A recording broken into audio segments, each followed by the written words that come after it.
우리 옆에 계신 분들과 인사 나누겠습니다. 오늘 더 반갑다.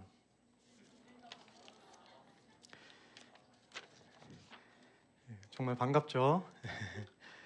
우리 함께 읽으실 말씀 고린도전서 12장 7절입니다. 고린도전서 12장 7절의 말씀. 한 구절이니까 같이 합독할게요. 시작. 각 사람에게 성령을 나타내심은 유익하게 하려 하심이라. 아멘. 한 번 더 읽겠습니다. 각 사람에게 성령을 나타내심은 유익하게 하려 하심이라. 아멘. 오늘 말씀의 제목은 공동체 이익이 아니라 유익이에요. 공동체 이익이 아니라 유익이라는 제목으로 하나님 말씀 나누려고 합니다. 오늘 셀 소풍 나가는 날이죠. 일정상 셀 소풍을 오늘 나가지 못하는 셀도 있을 텐데 오늘 나간다는 전제 하에 말씀을 전하려고 해요. 오늘 교회적으로 소풍 나가는 날이니까요. 뜻깊은 시간이 될 수 있으면 좋겠고, 오늘 1부 예배 때 보니까 8시 예배는 보통 20분, 15분에서 20분 안 되게 참석을 하시는데 오늘은 셀 소풍 나가시려고 1부 예배 때 엄청 많이 오셨어요. 근데 우리는 셀 소풍을 나가도 항상 예배를 마치고 가서 좀 그 시간적인 제약이 있을 수밖에 없는데, 그래서 오늘 만약 제가 드릴 수 있는 선물이 있다면 시간 단축이 아닐까. 너무 좋아하라고 하는 게 아니에요. 너무 좋아하지 마세요. 근데 왜냐하면 그 톰 소여의 모험이라는 소설을 쓴 마크 트웨인이 말했어요. 설교자의 설교가 20분을 넘기면 죄인이 구원받는 것을 포기한다. 오늘 구원받기를 포기하지 않도록 독려를 하려고 해요. 시간적으로 독려를 해드리겠습니다. 어린 왕자 21장에서 왕자를 만난 여우가 말합니다. 관계에도 시간이 필요하다라는 뉘앙스로 말하는데, 우리는 처음 길들여질 때까지 자주 만나고, 그러나 말은 걸지 않으며, 하지만 서로 바라보고 있는 그런 시간이 필요한 것 같아. 관계를 맺을 때에는 시간이 필요합니다. 셀 편성이 되고 나서 이제 5월 중순을 지나고 있는 시간, 우리 셀원들의 관계는 좀 어떤가요? 시험 받지 마세요. 현대 사회에서 인간관계는 개인의 이익이나 효율성을 따지는 그런 시대가 되었습니다. 그래서 자막을 보면 관계도 이렇게 구분할 수 있어요. 먼저는 이익이 오가는 관계, 또 유익이 생기는 관계. 그런데 조금만 사전적인 의미를 가지고 구분을 해보고 싶어요. 이익은 물질적, 금전적, 실리를 챙기는 수단이나 결과이죠. 재무적인 것을 이야기하고, 유익은 대상에게 도움이나 이로움을 주는 긍정적인 영향, 가치를 이야기합니다. 공동체나 모든 관계는 이익을 넘어서서 유익이 되어야 합니다. 사람을 이익으로 바라보면요, 나에게 어떤 도움이 될까, 이런 식으로 이해하다 보면 사람은 목적이 아니라 수단으로 전락하게 됩니다. 그런데 우리가 잘 아는 것처럼 사람은 예수님이 죽기까지 사랑하셨던 목적 그 자체입니다. 그래서 사람과 관계를 맺을 때 나에게 어떤 도움도 안 돼, 저 사람은, 저 친구는 오히려 해만 끼치는 것 같아, 이런 이익의 관점에서 보기보다는 우리가 서로에게 어떤 긍정적인 가치를 주고받을 수 있을까 하는 유익의 관점으로 우리는 시각을 달리할 필요가 있습니다. 이기적이지 않더라도 이런 개인주의적인 경향, 본능이에요. 그래서 낯설지 않고요. 성경 시대에도 언제든지 있었던 일인데, 오늘 우리가 살펴볼 이 고린도 교회에서 이 일이 참 심화된 문제로 발생을 했었습니다. 고린도는 지금의 그리스 쪽으로 지중해를 끼고 있는 지역인데 항구 쪽이잖아요. 항구 쪽이면 여러 문물이 유입되어 들어옵니다. 어떤 일이 발생하죠? 저쪽에서 등푸른 고등어가 들어오고 이쪽에서 연어가 들어와요. 저쪽에서는 닭이 들어오고요, 이쪽에서는 바나나가 들어와요. 어떤 일이 발생할까요? 맛있어요? 다 먹어야겠다 막 이런 생각 들 수 있지만 이것저것 들어오다 보면 비교하는 문화가 생깁니다. 어떤 게 더 좋지? 어떤 게 더 크지? 등등 비교하는 문화가 자연스럽게 파생이 돼요. 고린도의 분위기가 그런 분위기였습니다. 자기 과시가 강할 수밖에 없어요. 서로 문물이 유입이 되려면 경쟁성을 가지고 있고 경쟁력을 가져야 하기 때문에 나의 장점을 자꾸 드러내려는 홈쇼핑을 그때부터 실행하게 되는 거죠. 근데 모든 교회는 지역 사회로부터 자유하지 않습니다. 지역 사회의 분위기가 교회에도 고스란히 들어와요. 고린도 교회도 그런 분위기를 가지고 있었어요. 누가 유력한 가문의 출신인가? 누가 좀 잘 나가는가? 누가 성공하는가? 서로가 서로에게 비교를 하는 문화가 교회에도 뿌리 깊게 자리를 잡고 있었습니다. 그러니까 한 공간 안에 한 입술로 하나의 찬양은 하고 하나의 말씀은 보지만 분리된 공동체가 되고 있었습니다. 하나님께서 원하시는 공동체가 되지 못하던 그런 상황에 바울이 오늘 편지를 보냈어요. 함께 읽진 않았지만 우리는 7절만 읽었지만 12장 4절에 보면 한번 성경책 직접 보시겠어요? 12장 4절에 보면 은사는 여럿이나 성령님은 한 분이다. 그리고 5절에 직분은 여럿이나 주님은 한 분이다. 6절에 사역은 여러 가지나 하나님은 한 분이다. 은사와 직분과 사역은 여러 가지인데 우리 하나님은 하나야. 공동체성을 이야기하고 있었습니다. 사실 은사와 직분과 사역의 최고봉이 있다면요, 인간적인 자기 실력이 아니라 사랑입니다. 은사와 직분과 사역의 최고봉은 언제나 사랑이에요. 사랑이 없으면 울리는 꽹과리에 불과하게 됩니다. 그런데 사랑이라고 한다면 저마다 정의가 다르시죠. 어떤 분은 F적인 기질을 가지고 감정적인 사랑을 원할 수도 있고, 지금 벌써 누가 웃기 시작했어요. 어떤 분은 T의 감성을 가지고 나름의 사랑을 하는데 이게 서로 안 맞으면 충분히 사랑해줘도 나는 사랑을 못 받았다라고 서로 어긋날 수가 있어요. 그런데 눈여겨볼 점이 있다면 성경에서는요, 사랑을 기능과 정도로 말하지 않습니다. 존재 자체로 말하거든요. 자막으로 요한일서 4장 16절 한번 보시면 사랑을 가리키는 성경 구절의 대표이죠. 중반절에 하나님은 사랑이시라. 하나님은 사랑이시라. 성경에서 하나님을 정의할 때 사랑으로 정의하고요. 그래서 사랑도 존재로 정의가 됩니다.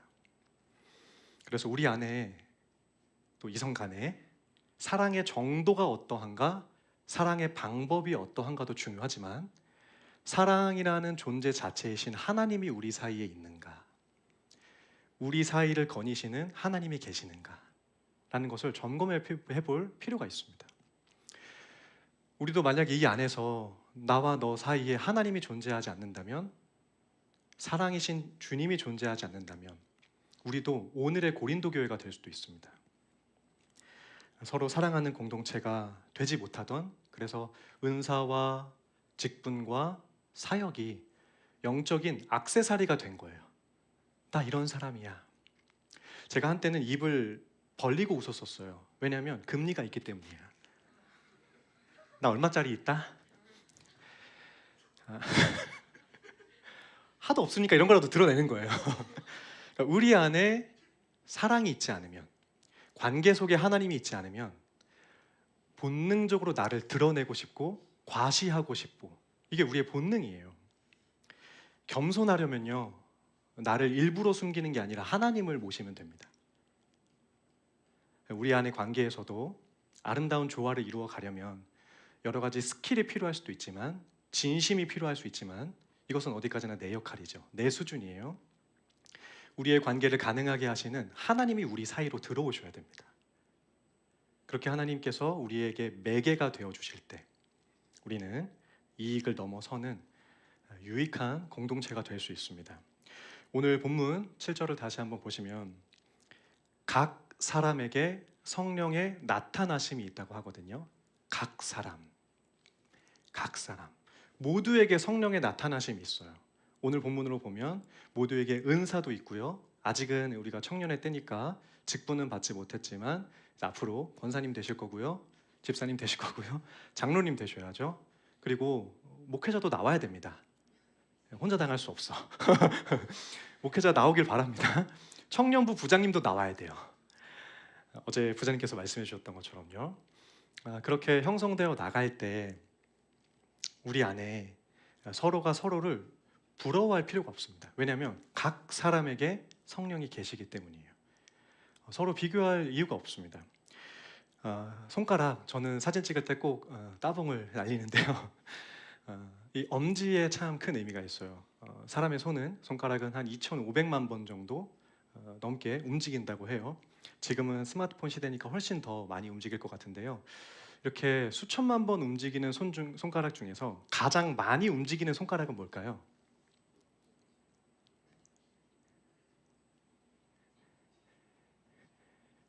네, 그렇죠. 먼저 얘기했잖아요. 그래서 엄지가 가장 많이 움직여요. 절반 이상 움직인다고 합니다. 이 엄지는 의미가 있어요. 뉴턴은 이 엄지의 존재가 있기 때문에 신존재를 믿을 수 있다라고 이야기했습니다.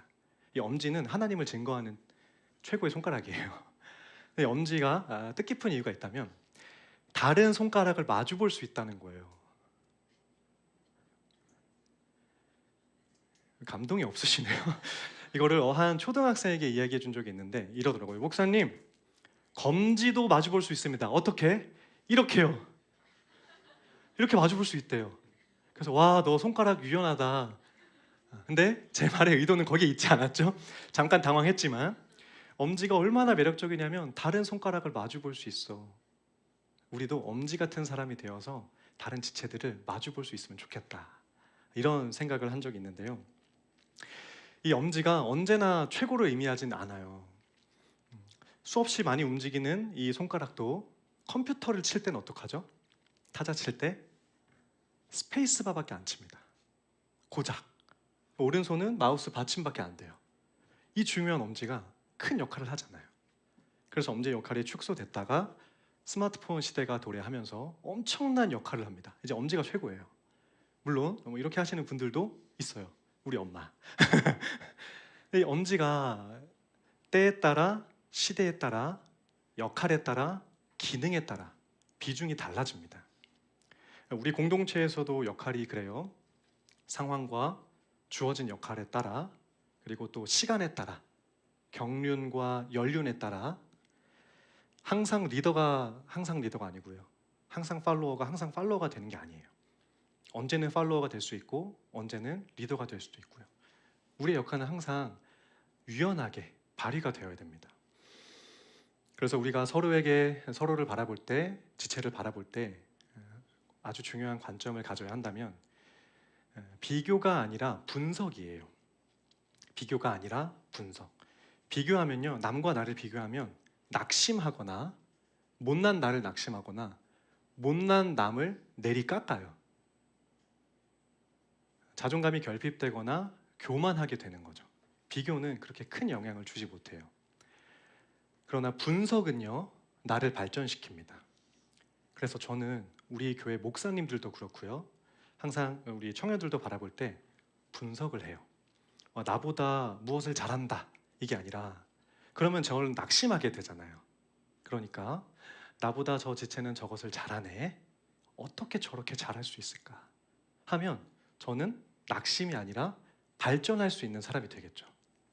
우리 서로 간에도 서로를 바라볼 때 비교로 바라보는 게 아니라 분석을 하는 것, 탐구를 하는 것, 그러면 서로가 서로에게 정말이지 큰 긍정적인 영향을 줄 수가 있습니다. 서로를 세워가고 서로에게 이익이 아니라 유익을 선사할 수 있는 그런 공동체가 될 수 있습니다. 우리 셀 공동체가 그런 은혜가 충만한 공동체 되기를 간절히 소원합니다. 그 다음 구절의 7절에 보면 성령을 나타내심은 이라고 표현하고 있어요. 성령을 나타내셨다라고 이야기하죠. 각 사람에게 성령을 나타내셨는데요. 직접적으로 적용 차원에서 표현을 해보면 은사로, 오늘 문맥상 4절부터 시작되는 문맥상 은사로 적용을 해볼 수가 있어요. 그 은사를 말할 때 핵심은 누가 더 잘났는가, 누가 더 탁월한가가 아닙니다. 그 은사를 통해서 성령이 드러나고 있는가, 이게 핵심이에요. 바울은 은사와 직분을 설명할 때 성령님이 현현하는 현상으로 이야기를 해요. 그러니까 우리가 교회를 섬기고 우리의 몸과 마음을 바쳐서 교회의 어떤 섬김을 할 때 항상 성령이 나타날 수 있는, 하나님이 드러날 수 있는 그런 사역을 요구받고 있는데요. 그러면 이 본문에서 천천히 살펴보면 성령을 주셨다, 각 사람에게 성령을 주셨다라고 하지 않고요, 각 사람에게 성령을 나타내셨다라고 표현을 해요. 왜 주셨다고 줘놓고 주셨다고 하지 않고 나타내신다고 표현을 할까요? 주셨다고 한다면 내가 받은 소유에 초점이 맞춰지기 때문이에요. 내가 언제 받았고, 얼만큼 받았고, 얼마나 받았는가, 무엇을 더 받았는가, 또 수를 계산하게 되고 비교하게 되기 때문에 주셨다라고 표현하지 않고 은사가 있다면 그것이 무엇이든지 간에 어떤 정도이든지 간에 드러내라고 이야기를 했습니다. 특히 이 은사는, 직분은, 사역은 남에게 보여지는 일입니다. 잘 숨겨지지가 않아요. 그러니까 한 가지 이때 주의할 점이 있다면, 은사는 드러나는 것이니까 내가 아니라 하나님이 드러나야 한다는 거예요. 이 성경책 계시라고 하죠. 특별 계시. 하나님이 특별하게 자신을 드러내시는 것이 성경이라면, 우리는 성령님이 자기 자신을 드러내시는 기관입니다. 성경을 통해 하나님이 드러난다면 우리를 통해, 나의 은사와 직분을 통해, 사역을 통해 성령님이 드러나게 하세요. 이때 기억할 점은 은사가 드러나는 점이잖아요. 자칫하면 보여지는 면이 있다 보니까 사람이 드러날 수도 있다는 거예요. 나에게 맡겨진 일들을 통해서 성령님이 드러나지 못하고 내가 드러날 수 있는 경우가 생길 수가 있습니다. 그런데 은사는요, 내가 스스로 발견하기보다는 타인이 알아주는 게 실제 은사인 경우가 훨씬 많습니다. 나는 나를 객관화하지 못하기 때문이에요. 그래서 나에게 이익을 가져다주는 재능이 은사가 아니라 공동체에게 덕을 끼칠 수 있는 유익을 주는 것이 실제 은사입니다. 나의 은사를 다른 관점으로 재발견할 필요가 있는데요. 그래서 은사는 드러내는 게 아니라 드러나는 겁니다. 그렇다면 우리에게 맡겨진 성령님, 은사, 직분, 사역을 드러내지 않고 드러나게 하려면 어떻게 해야 될까요? 안 드러나면 안 돼요. 성령님이 우리를 통해서 자신을 나타내시려 하시기 때문이에요. 근데 내가 드러나지 않고 하나님을 드러나게 하려면 어떻게 해야 할까? 오늘 본문 다시 보시면 7절인데요. 유익하게 하려 하심이라 이야기합니다. 유익이라는 단어를 쓰고 있어요. 여기서 유익이라는 단어, 우리가 아까 사전적으로는 검사를 했는데 공동체에게 가치를 전달해주는 일이라 했죠. 성경에서는 유익이 어떤 의미인가? 함께라는 단어랑 순이라는 단어랑 심페로라고 하는 단어가 합쳐졌는데 가져와서 열매를 맺는다라는 단어가 합해졌어요. 함께 가져와서 열매를 맺는 것을 성경은 유익이라고 이야기합니다. 바울은 은사가 드러나는 게 개인에게 이익을 가져다 주는 게 아니라 공동체를 이롭게 하는 게 참된 유익이다. 각자의 것을 가져와서 열매를 맺는 게 유익이다라고 이야기하고 있죠. 어제 리바이브 셋을 진행했습니다. 우리 부장님께서 정말 뜻깊은 귀감이 되어주시는 간증을 해주셨고요. 또 유동욱 목사님께서 정말 도파민 터지는, 저는 세포가 터질 뻔했어요. 처음부터 조 짤 때부터 와 뭐야 이러면서 정말 재밌는 레크레이션도 준비해 주셨죠. 전 주중에 옆에서 뵀기 때문에 얼마나 많이 준비해 오셨는지를 봤어요. 정말 재밌게 많은 노고를 쏟아 주셨는데요. 또 한 가지 우리 뭐 했죠? 네, 랜덤 비빔밥 준비된 사진을 보시면요. 네, 어제 한 조에서 이렇게 동시에 반찬을 쏟아붓는 장면을 의도하지 않는데 찍었어요. 이게 바로 여러분 유익이에요. 함께 자기의 것을 가져오는 것, 그래서 열매를 맺는 것. 비유가 너무 쉽죠? 실제 그래요. 우리는 서로 가지고 있는 것을 가져와서 교회에서 버무려지는 공동체예요. 그런 면에서 우리는 생각해 볼 필요가 있죠. 우리 남양주광역교회 청년부에 그리고 내가 속한 셀에 나는 어떤 유익을 끼치고 있을까? 우리는 어떤 유익을 끼치고 있을까? 신방을 하는 중에 한 지체가 이렇게 이야기했습니다. 신방을 하면서 앞으로 진로에 대한 이야기도 나누잖아요. 모든 청년들이 동일하게 갖고 있는 바탕이긴 한데 나의 어떤 일을 통해서 다른 사람에게 유익을 끼치고 싶습니다. 이런 표현은 다 저변에 바탕이 돼 있죠. 근데 한 지체가 직접적으로 이야기를 했어요. 어떤 진로를 꿈꾸는가 했을 때 직업을 이야기하기보다는 다른 사람에게 쓸모 있는 사람이 되고 싶어요. 다른 사람에게 쓸모 있는 사람이 되고 싶어요. 내 이익보다 남의 유익을 진로의 방향으로 잡는 그 모습이 참 인상 깊었고 감동을 받았는데요. 우리가 나가서 빛과 소금으로 남에게 유익을 끼치려면 먼저 우리부터 서로에게 빛과 소금이 되어야 합니다. 우리부터가 서로에게 유익을 끼칠 때 나가서도 할 수 있어요. 어제 성장반 수업 중에 8과를 진행하는 중에 아이스 브레이크 질문이 있었습니다. 첫 번째 질문은 내가 받은 칭찬 중에 가장 기억에 남는 것. 그리고 세 번째 질문이 내가 이성 친구나 지인에게 해준 칭찬 중에 기억에 남는 것. 근데 한 지체가 이성 친구에게 사귈 때 이렇게 칭찬을 해줬대요. 본인이 그런 칭찬을 했대요. 나는 너에게 꽃을 주는데 너는 나에게 봄을 주고 있구나. 내가 너무 놀래가지고 너가 진짜 생각한 거야? 출처 어디야? 물어봤는데요. 본인이 생각했대요. 저도 오늘 아내에게 이런 고백을 할까 고민하고 있어요. 너에게 꽃을 주었는데 너는 나에게 봄을 줘. 세상은 어떻죠? 넌 나에게 모욕감을 주죠. 근데 우리는 서로 간에 꽃과 봄을 주고받는 공동체가 되면 좋겠어요. 비교하지 말고요. 탐구하고 서로 성장하고 덕을 끼치는. 이러려면 우리 안에, 우리의 관계 안에 하나님이 존재하셔야 됩니다. 우리는 스스로 사랑을 만들어낼 수 없기 때문에 존재 자체가 사랑이신 하나님이 우리 안에 계셔야 우리 안에도 사랑이 샘솟고 서로에게 꽃과 봄을 주고받는 공동체가 될 수 있습니다. 우리는 혼자서 빨리 가는 사람들이 아니라요, 함께 멀리 가는 사람들입니다. 믿음의 여정은 마라톤과 같습니다. 그래서 손 붙잡고 함께 멀리 가는 공동체가 되어야 하는데요, 이를 위해서 손 맞잡고 서로가 서로에게 배경이 되어주고 서로를 꽃피울 수 있게 하는 그런 사랑이 넘치는 아름다운 셀 공동체 되기를 주님의 이름으로 축원드립니다. 우리 함께 결단하는 마음 가지고 손잡고 함께 가세 찬양하겠습니다.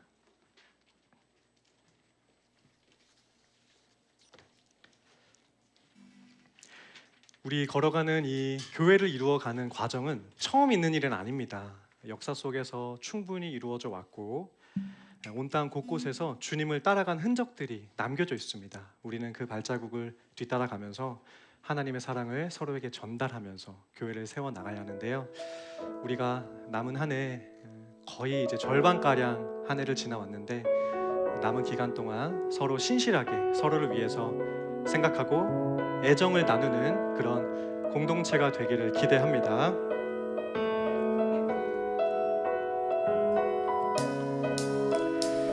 우리 걸어가는 이 길이 결코 처음 밟는 길은 아니야. 수천 년 동안 온 땅 곳곳에서 주님 따르는 적이 우리 걸어가는 이 길이 우리 걸어가는 이 길이 낯설고 두려워 보일지라도 삶의 무게를 뚫고 흘러들어오는 주님 부활의 생명을 봐. 우리 함께 손잡고 가세. 우리 함께 손잡고 가세. 조금 느리고 어려울지라도 주님 부르신 그 간격 붙잡고 손잡고 함께 가세. 우리 함께 손잡고 가세. 때론 버리고 힘겨울지라도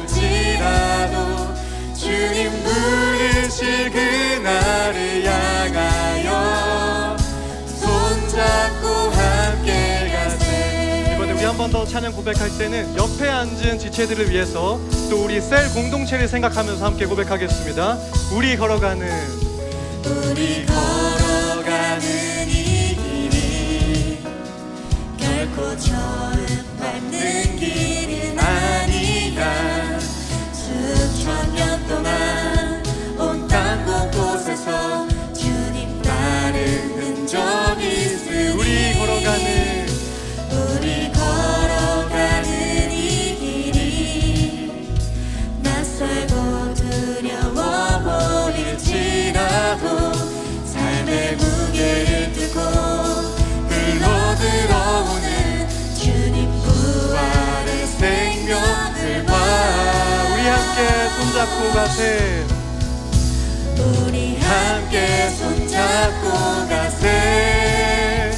조금 느리고 어려울지라도 주님 부르신 그 감격 붙잡고 손잡고 함께 가세. 우리 함께 손잡고 가세. 조금 느리고 힘겨울지라도 주님 부르실 그날을 향하여 우리 한 번 더 고백하겠습니다. 우리 함께 손잡고 가세. 조금 느리고 어려울지라도 손잡고 가세. 조금 느리고 어려울지라도 주님 부르신 그 감격 붙잡고 우리 함께 손잡고 가세. 때로 더디고 힘겨울지라도 우리 함께 손잡고 가세.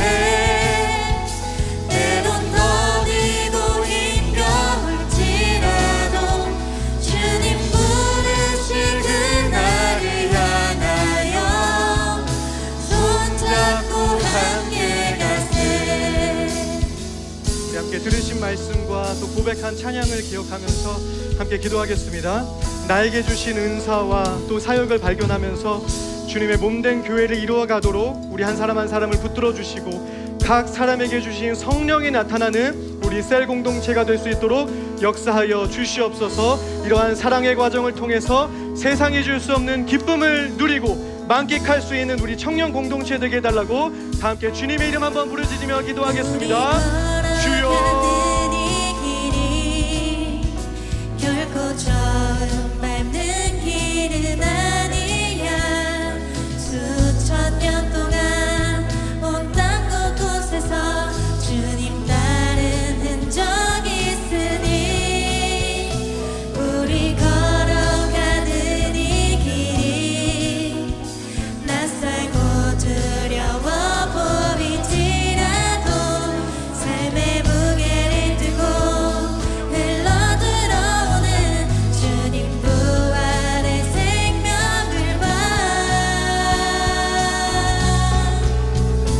우리 함께 손잡고 가세. 조금 느리고 어려울지라도 주님 부르신 그 감격 붙잡고 손잡고 함께 가세.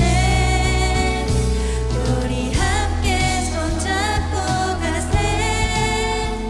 때론 더디고 힘겨울지라도 주님 부르신 그날을 향하여 손잡고 함께 가세.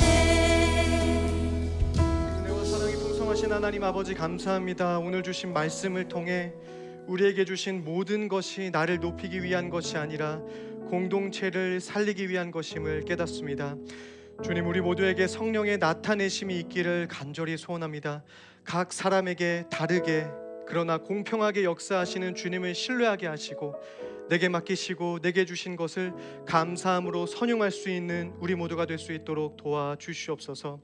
나를 드러내는 장식품으로 내 은사가 쓰이지 않을 수 있도록 도와주시고 오직 하나님 한 분만이 드러나고 교회가 세워지고 영혼이 살아날 수 있도록 우리를 주님께서 마음껏 사용하여 주시옵소서.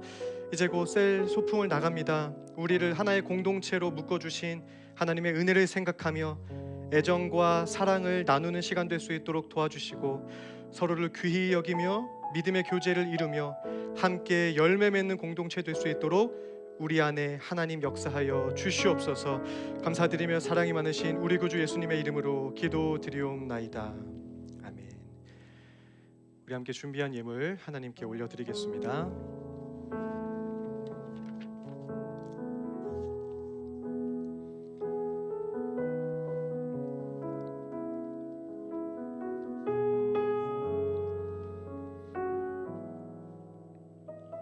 드려진 헌금을 위해 기도하겠습니다. 은혜와 사랑이 풍성하신 하나님 아버지 감사합니다. 지난 한 주간도 저희들의 인생을 붙들어 주시고 임마누엘의 하나님께 받은 은혜를 이 시간 믿음으로 고백하며 헌상으로 올려드립니다.